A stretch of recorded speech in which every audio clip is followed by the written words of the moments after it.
all right, it's in India's hands. They cannot afford to slip up, but you expect them to get the job done against both Bangladesh and Zimbabwe. Then they leave matters pretty much to their own fate. If they do slip up, they leave themselves vulnerable, as Pakistan and South Africa are still in the race. But it is a game that India are expected to win. And even though Bangladesh are level on points with them on their Group 2 points table, quite interesting that their own captain doesn't believe they're going to go all the way.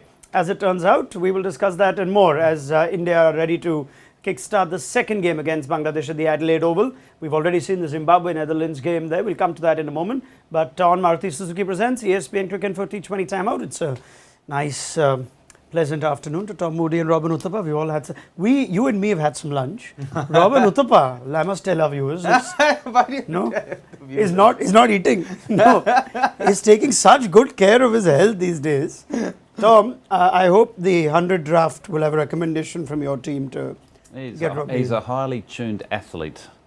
Unlike us, we're sort of out of tune at the moment. Yeah.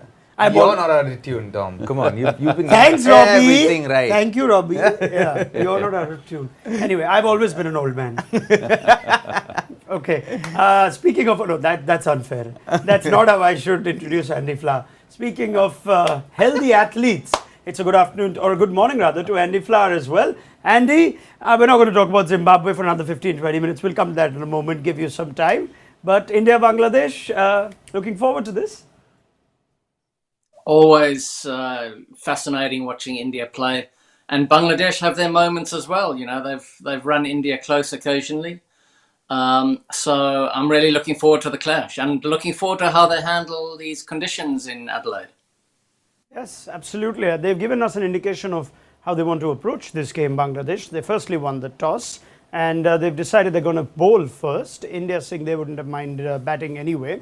As it turns out, there are also some changes made. Let's start with the Bangladesh side, who play the extra left-arm seam option of Shoriful Islam. They could have afforded to let a batter go. We saw Yasir Ali playing pretty much as a specialist batter, hardly get a hit in the 2 games that he played. And as it turns out, Shomesh Sarkar has been left out. That's still a decent batting lineup with someone like Tashkent coming in at 7 and 8, so he can tonk the ball.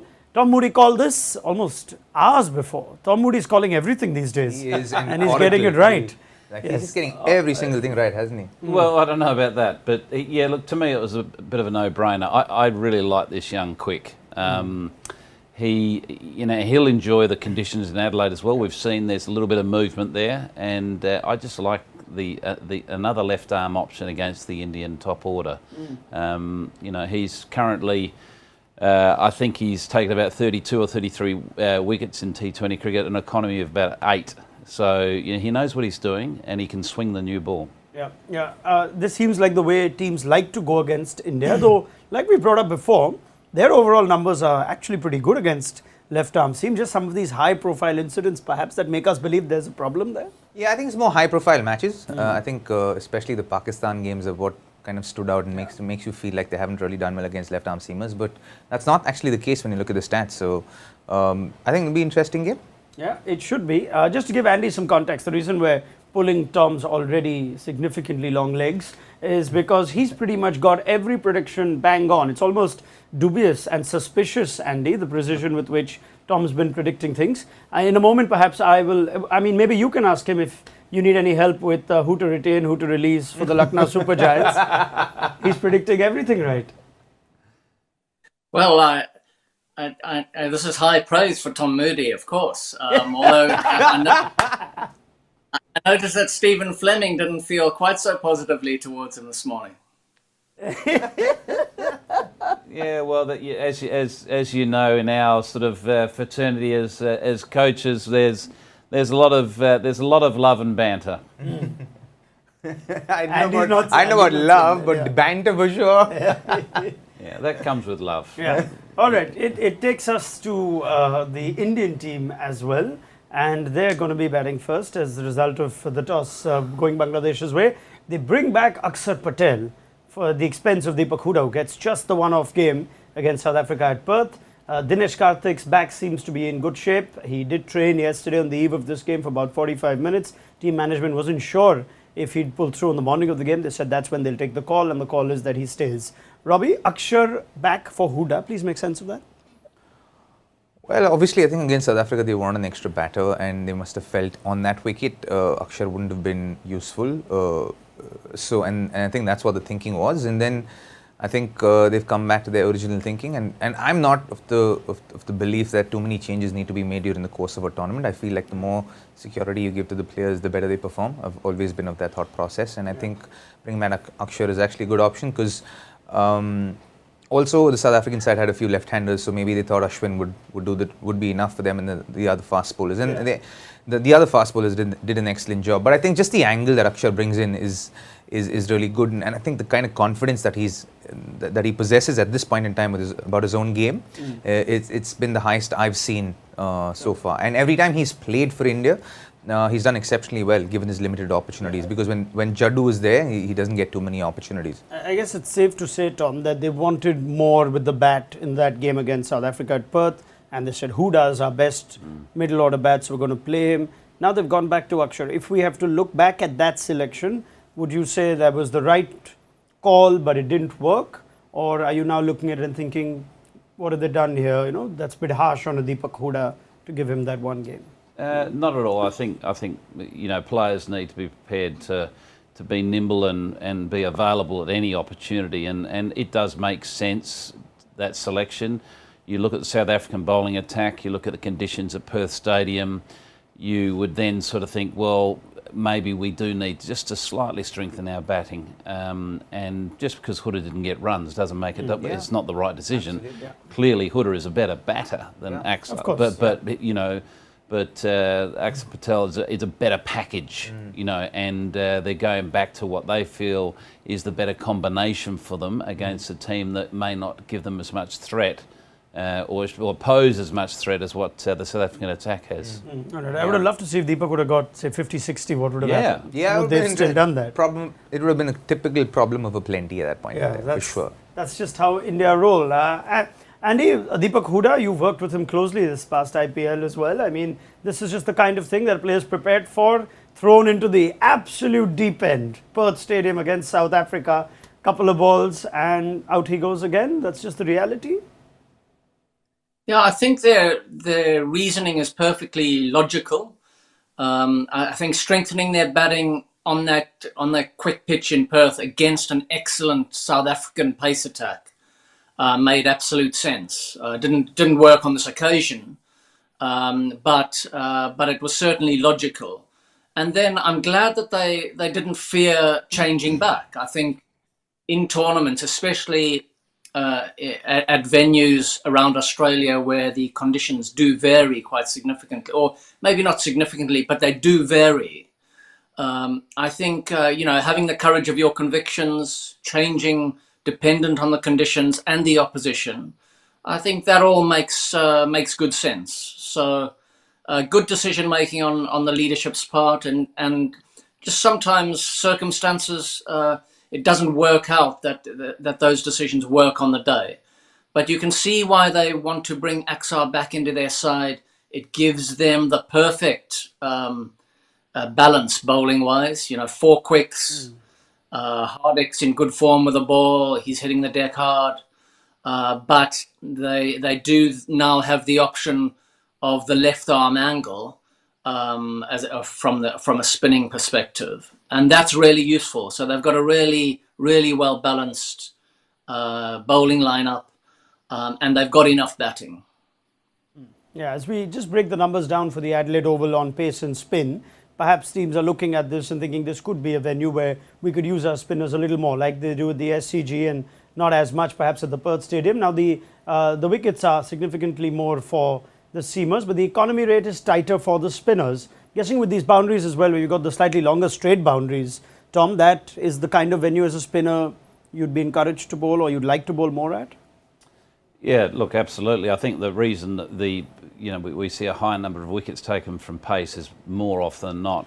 I'd say 9 times out of 10 you've got pace bowling the last 5 to 6 overs at the Adelaide Oval. The last thing you want to be doing is leaving a spinner, unless it's a Rashid Khan's type spinner, to be bowling at the end, because the square boundaries are more accessible than what they would be, say, at the MCG or at the Gabba or at Perth Stadium. So interesting to see that the economy is quite low on those internationals for spin. But again, there's certain things with numbers and stats that I think you can really glean some, relative and important information. There's others that, to me, it's just, interesting coffee conversation. Yeah, I think it's an interesting coffee conversation more than anything. Those stats there, because the conditions that the teams are playing in right now are vastly different than what you would normally play in Australia. You're probably playing there in the middle of the summer. It's a lot warmer.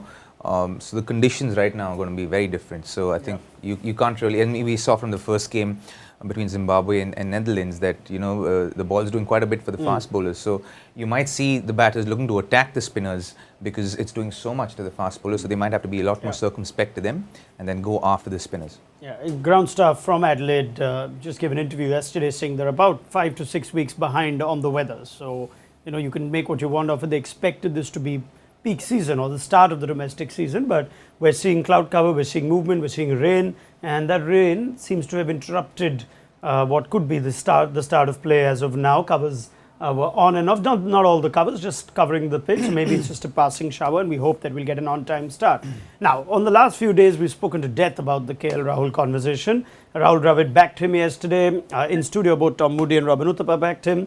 Stephen Fleming as well after the South Africa game said that. But why don't we get some insight from his present IPL coach? He tends to block the noise out, loves that celebration, doesn't he, Andy? Easier said than done, perhaps, but happy to see India backed KL Rahul, and B, how do you sense he's feeling right now, and what's his best chance to strike form? Well, as we know, KL's a really calm guy. He's got a lovely, calm demeanour about him, and I would imagine that will be serving him really well. Yes, we've seen a reaction from him occasionally where he indicates that he's been blocking out the media noise. And that's a mental and emotional tactic or skill that's really important, especially in these days with the amount of noise that you get on social media, which the players, all the players use quite significantly for various reasons. So it's really important that he relies on that skill that he's built up over the years. He will. I think he's a fantastic player. He's obviously a beautiful player to watch play the game of cricket, but he's also very experienced now. He knows his game very well. He's played a lot in Australia. He's had success in Australia. And he's a fantastic player also for these conditions. So where the ball bounces, he can play off the back foot. He's a beautiful timer of the ball, and I think it's absolutely right that they're backing him. You don't want to make too many changes, as Robin's mentioned in this program already. You don't want to make too many changes in a dressing room during an important tournament like this. So the rest of the dressing room seeing KL getting back through a slightly lean little period is a really good message to send the dressing room. Yeah. They feel confident in the decision makers. It calms everyone down. The public show of support that Rahul Dravid has given KL again calms everything down, and maybe even to a certain extent calms some of the discussion down and the noise down in the media, just like we're talking about now. So a really good message to send the dressing room and the wider game in India. And I'd be gobsmacked if KL doesn't play an important part in the coming games in this tournament for India. I wish he didn't block out all the noise, because we've only been saying nice things about him here, right? Everyone's backing him, everyone wants him. Andy Floss said such nice things. So you shouldn't block all the noise. But I know the cricketers at least watch our show, even if nobody else does. I know the cricketers watch us. I'm kidding. But Andy, I guess on a serious note, this is also a test of his temperament. And I wonder if you could just give me some insight, having worked with him closely, of how you rate him with regards to his temperament, with regards to how tough he is mentally. Well, no doubt that he is tough mentally, even though he's got a very gentle demeanour and he speaks very gently. He's definitely got some inner steel. He would not have made the international runs, and indeed performed as he has so consistently and so brilliantly in the IPL over the years, without that inner steel. But I think one of the important things when you're going through a slightly lean patch is your understanding of yourself and your game, of how you score runs. So technically, that's part of it, but also about how you approach the game. And his sort of formula in his head about how to score T20 runs is a very successful formula, and he needs to, and I'm pretty damn sure that he's got the confidence. He needs to have the confidence to rely on that formula, to do the basics well, and I've seen him do exactly that. He is a human being like every other cricketer out there at the World Cup. So he does have his doubts, like we all do. But I've seen him, when he has experienced some of those doubts, go back to the basics, do the right thing in training, and that feeling of hitting the ball in the middle of the bat, feeling well balanced, hitting the ball late. I would imagine he's been in the nets trying to generate those feelings, and then if that makes him feel slightly more confident, then he can take some of those feelings into the middle with him, hopefully in half an hour's time. Very well. Well, players have walked out on time for the anthem, so we're hoping it's an on-time start. Now, let's just get some reaction from Tom and Robin and Andy on Shakib's comments on the eve of this game. Interesting to say India have pressure, they are favourites, they're expected to win the World Cup. We don't, because we're not expected to go all the way.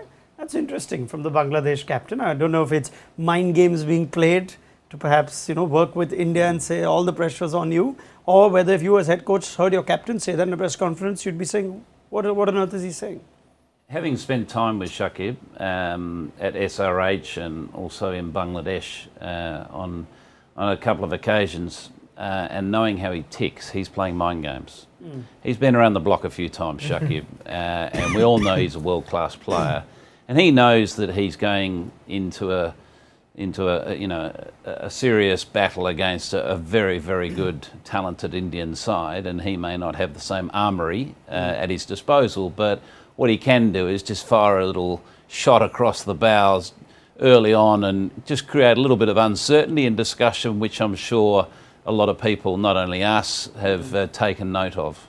So you as a player would not feel demotivated if your captain goes and says we're not here to win the World Cup? Oh no, absolutely not. You also have to understand that the Bangladesh is extremely passionate people. Oh yeah. Right, and they really look forward to an India-Bangladesh battle, right? So things have actually sometimes gone awry for the Bangladesh team when they've not done well against the Indian team. So it could also be done to manage those emotions a little bit, to put in check, man to man where each player stands and where each team stands.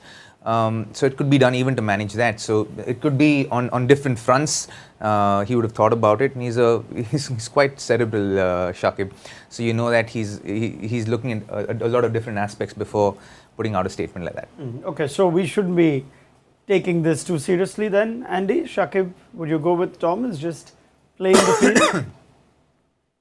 I think sometimes what the management tried to do is take pressure off players and take pressure off the team.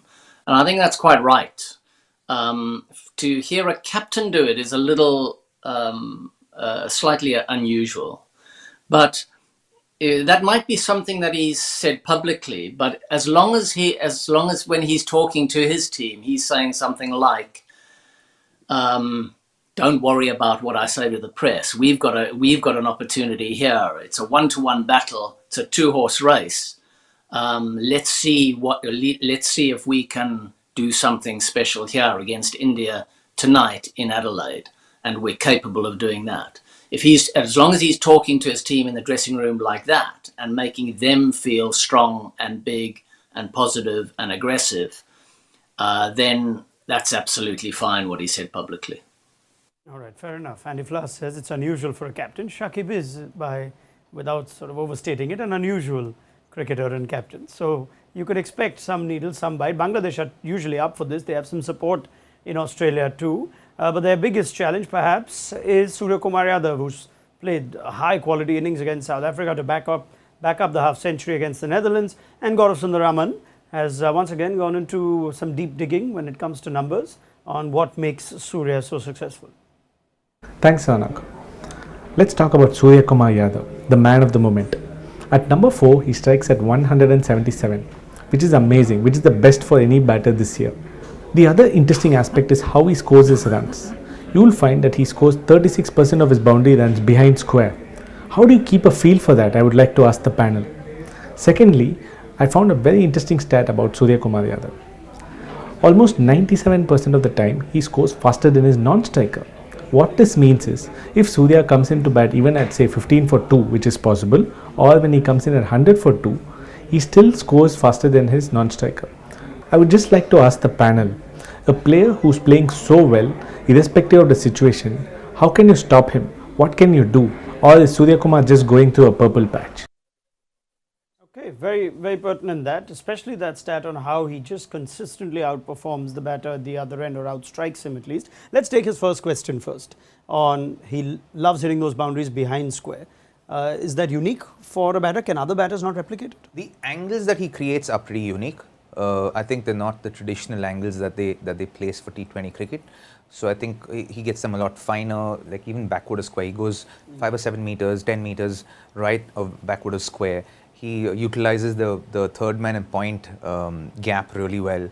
He's got that extra cover shot where he sets himself up. It looks like he's setting himself up to play on the leg side, but he's practiced that. So I've seen him practice that so much. He sets himself up, given the intention of the idea to the bowler, I'm trying to take you down here, and then he bowls there, and then he hits him over extra cover. So a lot of mind games that he plays as well with the bowlers, with the way he sets up, and I think.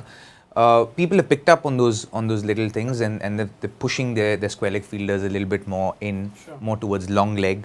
Third man's been wider for him, so now he's trying to utilize being cute and going just right at the keeper as well. So he's utilized that those areas that are not generally used by batsmen in the middle order. What's your ideal plan to get him early for a player with all his shots? Keep him at the non-striker's end. Look, I think he is a very special player. Along with Butler, they're the two best players in T20 cricket by far, in my view. And what makes him extra special is he does it in the middle overs, which is the hardest time to do it. Up front, you've got a few things in your favour. He's very hard to stop, as we've seen with the numbers, and we've dissected everything that he's done, whether it be pace or spin. What I'd be trying to do is just reduce his boundary count, because to me he's a bit of a ticking time bomb where he just becomes a runaway train if he's getting boundaries away. But if I can reduce his boundary count, if that's by restricting him to try to score one side of the field, I then feel like I've got a chance, because he'll then be searching for that stimulant of a boundary, and if I can control that, that's when I'm in the game. So you're almost sort of going, let's just keep bowling wide outside off stump with that sort of field and try and drive wherever it is, wide off stump or very much straight to middle and leg stump, depending on the dimensions of the ground, depending on my bowling attack, whatever it is, but I'll be just trying to stop him from hitting boundaries, because that's when he's unstoppable.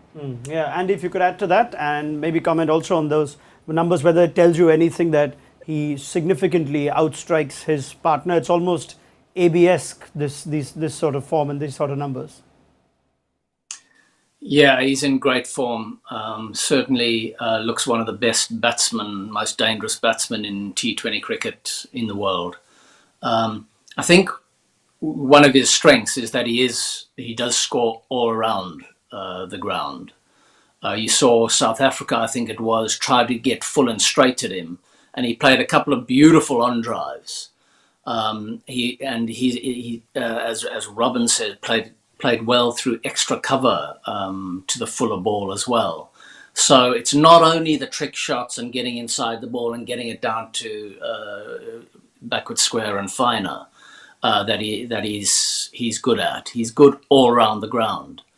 One area that I think Bangladesh should try to make him feel uncomfortable is with the bounce, because with most subcontinent players that growing up on flatter decks, where with the World Cup being in Australia and just looking at those conditions in the earlier game in Adelaide, they should try to exploit a little bit any bounce that's available. And I'm not talking about bowling short. I'm talking about hitting the splice of the bat on the front foot. They should also be trying to get the ball to go sideways, because there was swing in the earlier game. It's later now. It's dark. It's pretty cool. If that ball swings, then they've got a chance of finding the edge, or even the top edge of a cross-bat shot. So that's an area where they can attack him. He does get a bit uncomfortable around this sort of height, and can edge the ball when he plays with a bat that's neither horizontal or vertical, when it's a sort of 45-degree angle. So you've only got small windows of opportunity against him, but you've got to try and force it against him, I think. All right. Well, he's going to have his work cut out if the first three balls are anything to go by. Taskin Ahmed has been in excellent form. He's he's in the race for the leading wickets in this year's tournament, and he's had an excellent 2022 with 13 wickets. It's a significant improvement for Taskin between 2016 to 21. That economy may be slightly on the higher side, but he's getting you wickets, and that average is down too. So India need to watch out for somebody like Taskin Ahmed. Right, that game is already underway. We're going to keep a close eye on KL Rahul and how he goes. He's already played and missed a couple of times. Before we wrap things up, let's just look back at the Zimbabwe-Netherlands game. That's an unfortunate result for a Zimbabwe team that showed so much promise and interest that if they would have beaten Netherlands and beaten Bangladesh, they could very well have made a semi-final spot their own. And those weren't such bad odds for a team that had just beaten Pakistan.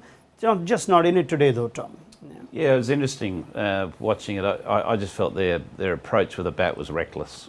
As simple as that. You know, to lose the wickets up front and to expose what is a good middle order in Williams and Raza, but to expose them as early as they did, I just thought was reckless. They needed to get around about that 150. They didn't need any miracles, but I think 150 in those conditions would have been, you know, plenty for them with their attack that it has been firing.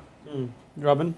I've expressed my sentiments in the halftime, and it hasn't changed. I think they've just been reckless, especially that middle order, because the top order wasn't firing anyway. It's a very young top order, and I think that they have a long way to go as far as coming to the fore is concerned. But I think that middle order, given that situation, they should have taken a little bit more responsibility, take the game deep to the end, and then try and play that aggressive brand of cricket at the back end. These conditions don't allow you to play aggressive cricket like we normally see in T20. Yeah, shame that, Andy, because if you would have beaten Pakistan early in the tournament after topping your group in round one, you saw this could be, you know, something special. But would you say this is one step forward, two steps back with the defeat to the Netherlands? Yeah, it's such a shame. They've done so well to put themselves in a great position to make the semi-finals. So I don't think they handled the sort of change of expectation very well. As soon as they'd done so well and looked so promising in the early rounds and getting to the Super 12s and then beating Pakistan, more was expected of them. And it doesn't look as if they handled that particularly well emotionally. And it came out in some really skittish batting performances that weren't well thought through. In saying that, you know, the Dutch got their selection and their tactics right. Their quicks have bowled really well. Van Meekeren and Klaassen were particularly good today, and tactically they got it right, you know, leaving out a spinner and attacking the Zimbabwe batsmen with their pace. So much credit to them today as well. Yeah, it's a fair point Andy Flower makes, that the Dutch, who were out of their depth batting, against a team like Pakistan last time round. Fair to say, Tom, that their bowling is something that they should hold their head high about. I mean, they could trouble a number of teams with the bowling that they've got. They troubled Zimbabwe today. Yeah, look, absolutely, and I think that we've got to accept that this is a side that doesn't play the volume of cricket that other sides play. They don't get the exposure against the high quality opposition regularly, but that is certainly one area they seem to have got in order. It's nearly like they just need a couple more pieces to fall in place with their batting, and then they'll be making that further step forward. Everyone's got points at this World Cup. It's quite nice, actually. Afghanistan might have got a couple of lucky ones, but it's nice for the Dutch to at least register a win in a Super 12 game. Yeah, I think a lot of these associate teams should be playing, the big guns a lot more often. So I think the more exposure they get, the better it is for cricket, especially World Cup cricket. So I think over the next, hopefully in the next FTP, they get to play a lot more of these big teams. Yeah, I mean, the next T20 World Cup, I believe, changes its format now, so they include more teams next time. So let's hope that they get more cricket in between these World Cups, right? We leave it there. Thank you very much to Robin Uthappa, Tom Moody, as well as to Andy Fly. Andy, we're going to get a lot more of you on our network as the World Cup continues to roll along. This was Maruti Suzuki presents ESPN Cricket for T20 Timeout. Before I leave you, do make sure you check out the wonderful new Cricket Infoverse with Grand Vitara, where you can that's your destination to build your own avatar, interact with other cricket fans, get a virtual tour of the Cricket Info studios, and get a sneak peek at the advanced Grand Vitara from Maruti Suzuki. So just hit the Cricket Infoverse tab on the ESPN Cricket Info app for more. We'll be back at the end of the India innings to see how that is. Go and join us then.